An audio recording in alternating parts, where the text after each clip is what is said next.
Hello everyone. Today we will study about thermal expansion and contraction यानी तापीय प्रसार और संकुचन क्या है। देखो, गैस में अंतराण्विक दूरी बहुत अधिक होती है जबकि ठोस में अंतराण्विक दूरी बहुत कम पाई जाती है। द्रव में अणुओं के मध्य दूरी गैस की अपेक्षा बहुत कम और ठोस की अपेक्षा बहुत अधिक होती है। जब हम टेम्परेचर इंक्रीज करते हैं तो अणुओं के बीच की दूरी बढ़ती जाती है और क्या है, वॉल्यूम में वृद्धि होती है। इस प्रकार एक निश्चित दाब पर द्रव का आयतन ताप का फलन होता है। अब एक निश्चित दाब पर ताप बढ़ाने से जो द्रव के आयतन में वृद्धि हुई है वो द्रव का तापीय प्रसार कहलाता है और तापीय प्रसार को तापीय प्रसार गुणांक के रूप में व्यक्त करना उपयोगी होता है। यानी एक निश्चित दाब पर 1 डिग्री ताप बढ़ाने से द्रव के आयतन में हुई वृद्धि और द्रव के वास्तविक आयतन का अनुपात जो है वो तापीय प्रसार गुणांक कहलाता है। यानी at a constant pressure if the temperature is increased by 1 degree then the ratio of increase in volume and original volume is known as thermal expansion coefficient. Clear? If at constant pressure and 0 degree centigrade temperature, volume is V0 and increasing temperature by T degree centigrade, volume becomes VT. Then VT minus V0 upon V0 is equal to क्या हो गया आपका thermal expansion coefficient T और T यानी alpha और T. So VT upon V0 is equal to 1 plus alpha T और VT is equal to V0 1 plus alpha T. Here alpha is thermal expansion coefficient. In liquid, value of alpha is generally positive. यानी इसमें आपके ये हो गया कि आपने यदि 0 डिग्री सेंटीग्रेड ताप और स्थिर दाब पर आयतन V0 तथा T डिग्री सेंटीग्रेड ताप बढ़ाने पर आयतन अगर VT हो जाता है तो डेफिनेशन के अकॉर्डिंगली क्या हो गया, VT is equal to V0 1 plus alpha T और अल्फा जो है वो द्रव का तापीय प्रसार गुणांक कहलाता है। ठीक है, अब द्रवों में तापीय प्रसार गुणांक का मान सामान्यतः पॉजिटिव होता है। इसका मतलब क्या हुआ कि ताप बढ़ने पर आयतन में वृद्धि होती है। कुछ द्रवों में अल्फा का मान नेगेटिव भी होता है परंतु ये ताप की बहुत कम रेंज में ऐसा होता है। जैसे कि जल में 0 डिग्री सेंटीग्रेड पर अल्फा का मान ऋणात्मक होता है, अर्थात ताप की इस रेंज में जल का आपेक्षिक आयतन ताप बढ़ाने से घटता है। ठीक है,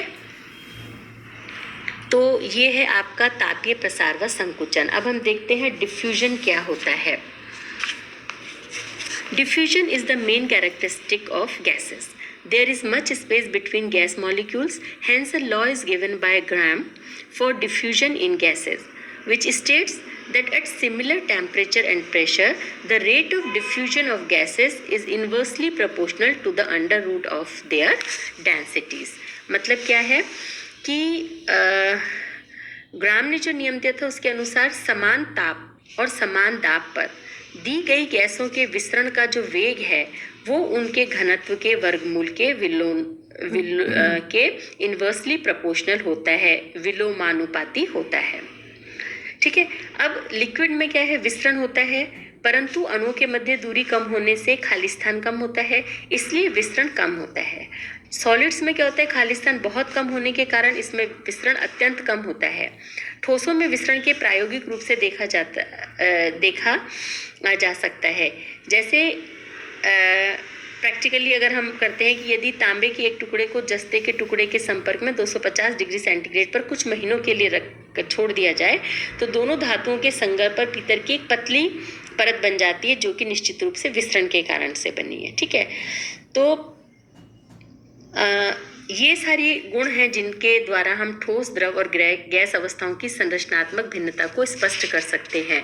यानी कि इसके अंदर हमने देखा डिफ्यूजन है, थर्मल एक्सपेंशन एंड कॉन्ट्रैक्शन है, कंप्रेसिबिलिटी है, शेप एंड वॉल्यूम है और आपके intermolecular forces and inter atomic distance. तो इनसे हम क्या कर सकते हैं, लिक्विड, ठोस और गैसेस की जो स्ट्रक्चर्स हैं उनको में कैसे भिन्न भिन्न होते हैं उन्हें हम समझा सकते हैं। अब हम देखते हैं इंटरमॉलिक्यूलर फोर्सेस यानी अंतरा आणविक बल क्या होता है। In ionic compounds the constituent ions are oppositely charged ठीक है, hence attracted towards each other by strong electrostatic forces. They form a solid lattice, but covalent compounds, especially non-polar substances, are also found in solid as well as liquid state. Gaseous substances can also be converted to liquid or solid state. This is possible only if some force of attraction exists between molecules. Clear? Melting point and boiling point of the non-polar compounds are very low, which shows that a weak force of attraction exists between these molecules. Van der Waal also suggested that due to these weak forces of attraction, real gases show deviation from ideal behavior. ये हम पढ़ चुके हैं पहले. These forces are thus known as van der Waal forces. These weak forces of attraction are also known as cohesive forces. So अंतर आणविक बल क्या है कि आयनिक यौगिकों में विपरीत आवेशित आयन एक दूसरे को प्रबल स्थित वैद्युत आकर्षण बलों से बांधे रहते हैं. और क्या करते हैं, सॉलिड लैटिस का निर्माण करते हैं, ठोस जालक का निर्माण करते हैं. लेकिन सहसंयोजक यौगिक, विशेष रूप से अध्रुवीय यौगिक भी ठोस और लिक्विड अवस्था में होते हैं. गैसीय अवस्था में पाए जाने वाले यौगिकों को भी द्रव या ठोस में परिवर्तित किया जा सकता है. ये परिवर्तन तभी संभव है जब ऐसे अणु के मध्य किसी प्रकार का आकर्षण बल उपस्थित हो. ठीक है.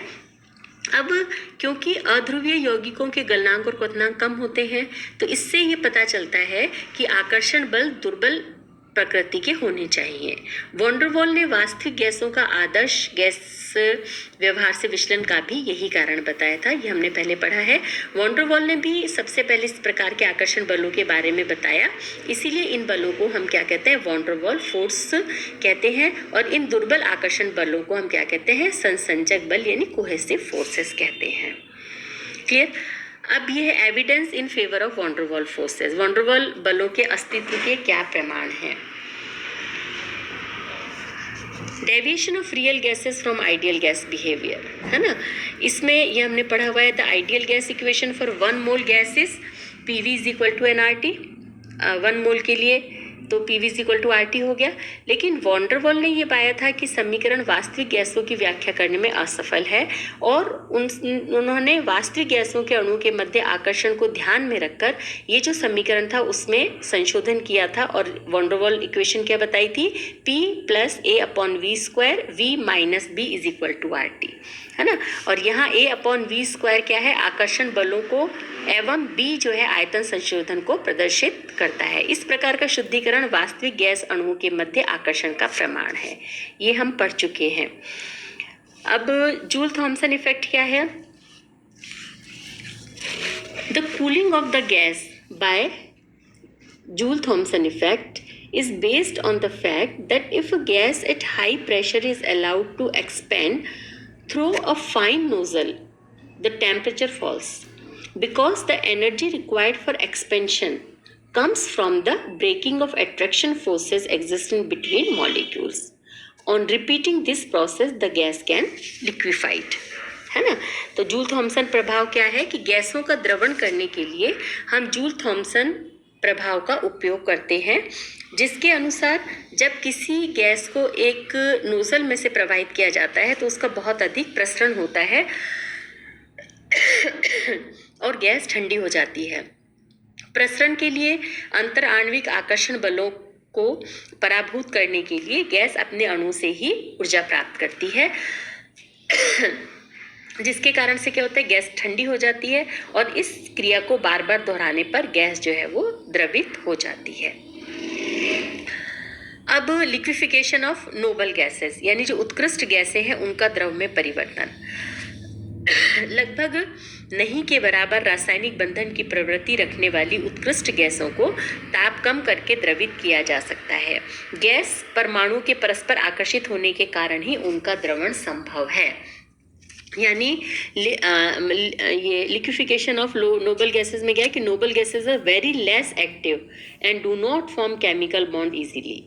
Even then, they can be liquefied by lowering the temperature, which shows the presence of mutual forces of attraction between the molecules. Clear? अब हम देखते हैं origin of intermolecular forces of attraction, यानी अंतर आणविक आकर्षण बलों की उत्पत्ति किस तरह से हुई है. ठीक है. इसमें हम देखते हैं द्विध्रुव द्विध्रुव पारस्परिक क्रिया या अभिविन्यास प्रभाव क्या है, यानी dipole dipole interaction of orientation effect क्या है। इसके अंदर देखिए स्थायी द्विध्रुवीय यौगिक जैसे HCl है, HCN है, SO2, NH3 आदि के अणुओं में अंतरा आणविक आकर्षण को समझने का प्रयास जो है उससे ये पता चलता है कि अणुओं में स्थायी द्विध्रुव होते हैं जिनका एक निश्चित द्विध्रुव आघूर्ण होता है। इस प्रकार की पारस्परिक क्रिया की ऊर्जा का परिणाम व संकेत द्विध्रुवों के आपेक्षिक अभिविन्यास पर निर्भर करता है। चूंकि यह आकर्षण अभिविन्यास का परिणाम है, अतः अभिविन्यास इस हम में क्या कहते हैं, अभिविन्यास प्रभाव भी कहते हैं। यदि सभी अभिविन्यास समान रूप से संभव हो तो परिणामी ऊर्जा क्या होगी, शून्य होगी। ठीक है, और इसी आधार पर यह निष्कर्ष निकलता है कि कुछ विशेष प्रकार के अभिविन्यास भी अभिमत हैं जहाँ की आकर्षण बल अधिकतम हो, यानी दो द्विध्रुवों के मध्य आकर्षण ऊर्जा यानी E0 का मान क्या हो जाएगा, ये E0 इज इक्वल टू का -2μ⁴/3r⁴ kT। या म्यू जो है वो द्विध्रुवीय अणु का द्विध्रुव आघूर्ण है, आर जो है द्विध्रुव अणु के मध्य की दूरी है, के जो है बोल्ट्जमान कांस्टेंट है और टी जो है एब्सोल्यूट टेम्परेचर है। यहाँ ऊर्जा का मान ताप पर निर्भर करता है, अतः ताप बढ़ाने से ऊर्जा का मान तेजी से घटना चाहिए, पर यह तथ्यों के विपरीत है। ठीक है, इसे हम अभी समझेंगे, देखेंगे कि ऐसा क्यों होता है। ठीक है, यानी ये हो गया कि intermolecular forces of attraction in compound like HCl, HCN, SO2, NH3, these molecules have permanent dipole and have definite dipole moment. There is mutual attraction between these molecules. Energy is involved in this type of attraction and its magnitude depends upon the mutual orientation of the dipoles. This attraction mainly depends on orientation. Clear? Thus, it is known as orientation effect. If all type of orientations are possible, then the resultant energy will be zero. Clear? It can be concluded by statistical concept that some special type of orientations are allowed, where attraction is maximum. The value of energy released यानी E orientation due to attraction between two dipoles can be given by, ये भी बताया आपको, ये हो गया। यहाँ पर म्यू जो है dipole movement of the polar molecule है, आर जो है डिस्टेंस बिटवीन टू डाइपोल्स है, के बोल्ट्जमान कांस्टेंट है और टी जो है एब्सोल्यूट टेम्परेचर है। अब हम देखते हैं कि here the value of energy depends upon temperature. By increasing temperature, value of energy should decrease readily, but it is not so. To understand this difference, other factors must be taken into account. दूसरी चीज़ों को भी हमें समझना पड़ेगा,